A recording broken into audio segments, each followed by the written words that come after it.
The year is 1900. A violent storm is raging across the Mediterranean Sea. A group of exhausted Greek sponge divers are fighting for their lives. They're blown off course, desperate for shelter. And they find it near a tiny, rocky, insignificant island called Antikythera. When the storm clears, they figure, since we're here, we might as well dive. One of the divers, Elias Stadiatis, puts on his heavy canvas suit and copper helmet. He sinks into the dark blue water. He descends 45 meters down. And then he frantically signals to be pulled back up. When they drag him onto the deck, Elias is hyperventilating. He's rambling. He says he saw a heap of rotting corpses, men, women, and horses littered across the ocean floor. The captain thinks Elias has nitrogen narcosis, the rapture of the deep. So the captain goes down himself to check.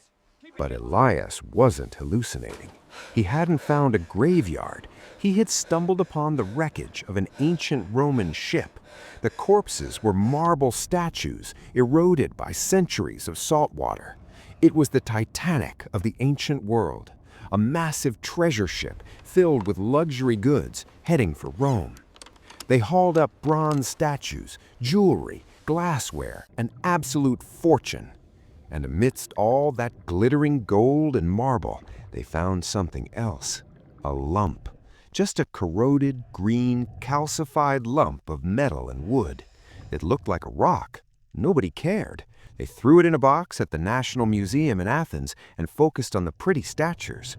For 2 years, that lump sat in a courtyard, ignored, until it cracked open.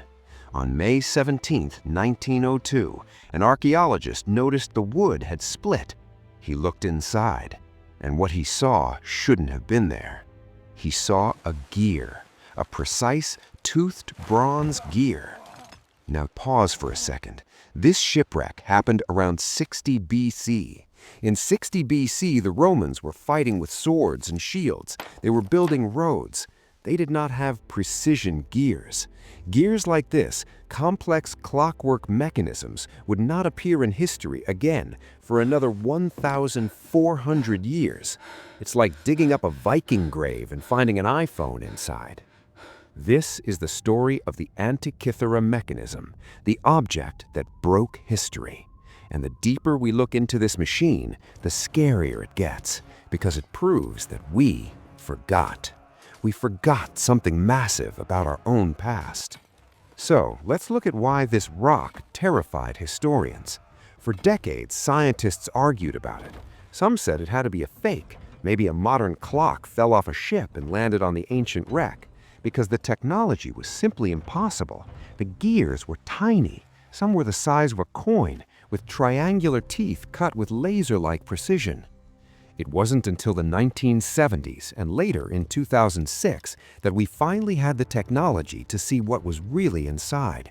Using advanced 3D X-ray tomography, the same tech used to look for cracks in turbine blades, scientists virtually peeled away the corrosion. What they found inside that lump blew their minds. It wasn't just a gear. It was a gearbox, a complex system of at least 30 interlocking bronze gears. And it wasn't just a clock, it was the world's first analog computer. Here is what this machine could do. You would turn a hand crank on the side. As you turned it, the gears would calculate time, but not just hours and minutes. It tracked the position of the sun, the phases of the moon. It could predict eclipses decades in advance, and it would even tell you the color of the eclipse. It tracked the movements of the 5 known planets: Mercury, Venus, Mars, Jupiter, and Saturn. But wait, it gets crazier. It had a variable speed drive. You see, the moon doesn't orbit the Earth at a constant speed. Because its orbit is elliptical, it speeds up when it's close to us and slows down when it's far away. The Greeks knew this. It's called the lunar anomaly. To replicate this mechanically, the Antikythera Mechanism used a pin and slot gear system that is so advanced we didn't reinvent it until the 19th century. Whatever genius built this 2,000 years ago wasn't just a mechanic, they were a mathematician of the highest order. And it wasn't just for astronomy. There was a small dial on the back that tracked a 4-year cycle. Do you know what that was for? The Olympic Games. It was the calendar to tell the wealthy owner exactly when to travel to Olympia for the Games. It was the ultimate status symbol, a universe in a box. But this raises the big question, the question that keeps historians awake at night. Who built it? We found it on a Roman ship, but the writing on the machine is Greek. Some theories point to the legendary Archimedes. Cicero, the Roman writer, actually mentions a device made by Archimedes that could simulate the movements of the sun and moon. Archimedes was killed by a Roman soldier in 212 BC, well before this ship sank. But maybe this was built by his students, or maybe it was stolen loot. Here's the tragedy. This wasn't a prototype. You don't build something this complex on your first try. The perfection of the gears tells us there must have been predecessors. There must have been a tradition of making these machines. Maybe there were hundreds of them. So where are they? Bronze is valuable. When civilizations collapse, when wars start, nobody cares about a delicate scientific instrument. They care about swords. They care about shields. Over the centuries, these machines were likely melted down to make weapons. The Antikythera Mechanism only survived because it fell to the bottom of the sea, where no one could recycle it. And that brings us to the scariest realization of all. We usually think of history as a straight line.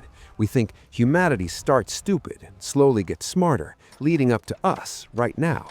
But the Antikythera Mechanism proves that isn't true. Progress isn't a straight line, it's fragile. We have the technology to build computers, mechanical computers, 2,000 years ago, and then we lost it. When the Roman Empire fell, this knowledge vanished. Europe entered the Dark Ages. If you showed a gear like this to a European king in the year 800 AD, he would have thought it was magic. It took humanity nearly 1,500 years to get back to the level of technological sophistication that was sitting in a wooden box on a ship in 60 BC. Imagine if this technology hadn't been lost. Imagine if the Industrial Revolution had started in ancient Greece. If they had gears and they had steam engines, which we know they did as toys, they were only a few steps away from trains, from factories, maybe even electricity. Would we have been on the moon by the year 1500? We will never know. The Antikythera Mechanism is a reminder. It's a reminder that civilization is not guaranteed. Knowledge can be lost, and sometimes the most futuristic technology on Earth is actually the oldest. If you want to see more lost technologies that history forgot, make sure to hit that subscribe button. And let me know in the comments, if you could go back in time and save one invention from being lost, what would it be? I'll catch you in the next era.